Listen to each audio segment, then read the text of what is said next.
Okay, so I am fighting for the ability to be on time. One of the things that I have a problem with throughout my whole life is lateness.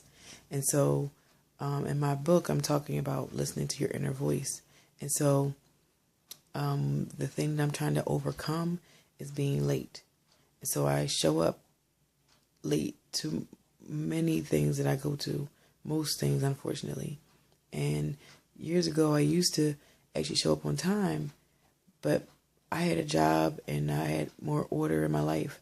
And for some reason, when I'm working, I can be more organized. I can be more structured.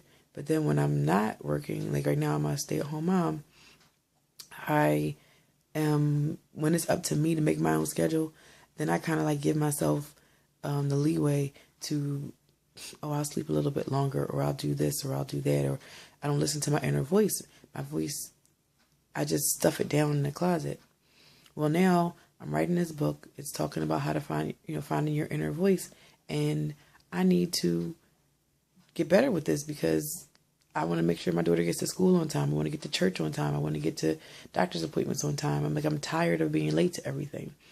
But for some reason, there's still this hold on me to the point where I was thinking about getting hypnotized or something, or going to this guy that does like past life. He does he find out your past life, and maybe there's something that's going on that I don't know about. But right now, what's working so far is asking other people for advice. What do you do to be on time? The people that I know that are on time. Using my village. There's an African proverb that says, it takes a village to raise a child. Well, right now, I need to be raised in this area. I need help to get better with being on time. I need to grow up. So I'm asking people who are on time what to do. And I talked to a friend this past weekend, and she was telling me that she makes sure that she gets stuff ready ahead of time, the day before. And basically knowing how much time it takes for you to do certain things. Now, I've done those things before, but in segmented pieces. Like some days I would know, okay, it takes me 15 minutes to do this. It takes me 20 minutes to do that. Or sometimes I would get certain pieces ready the night before. But I don't do them all the time in order to be on time. It wasn't part of a systematic way of being on time. So now I recognize that this is part of a system to be on time. The other thing is listening to my inner voice. If I don't listen to myself when I know I'm supposed to be doing certain things, like, okay, for an example, every evening I know I should be going to bed earlier instead of going to bed at 2 in the morning or 1 in the morning. I need to be going to bed like 11.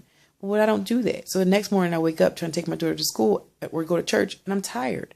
So I wake up at around 6 or 6:30 or 7. I'm like, oh, I'll get up in a minute.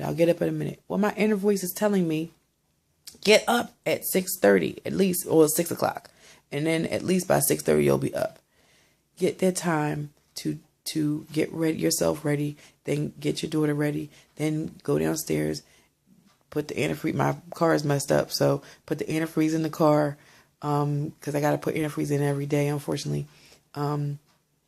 So my inner voice is telling me to do this, but do I listen? No, most days I don't. But today, I'm starting to listen. Now, what happened is I've been getting to school earlier, certain days. But today, I got to her school. She's supposed to be at school like 8:30. I got to her school about around 8:40, something like that. I haven't done that in a while. I was getting to her school like 8:50, 9 o'clock. School starts at 8:30. This is ridiculous. Like, my kid needs to go to school. Why are you getting here so late?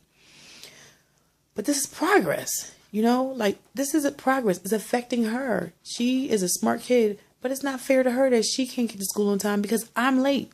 Well, I got to work this out. So I am. And I'm watching Oprah's network, and I'm reading books, and I'm praying, and I'm asking advice, and I'm putting up pictures of people that motivate me throughout my house so that I can be my best self. I am better than my actions right now. So I have to figure out a solution to get this right, and I'm going to do it. So this is my entry for today, but I'm going to keep coming back to talk about my success and my failures, but my success, because I am ultimately going to succeed at this. I am going to be a punctual person. And I just heard something where it said, the guy said, to be on time is to be late, but to be early is to be on time. I don't know about that, because part of me doesn't like being early, because when you're early, you got to sit around waiting. But I make people wait on me by being late. So how cocky am I to think that other people are supposed to wait on me? But anyway, I don't know. I'm rambling on. My point is, this is today's entry on how I'm going to get better with being on time. And I will ultimately succeed. And you will see a success story here. But right now, I'm in the middle of the struggle, and I'm trying to figure it out. Today is March 31st, 2014.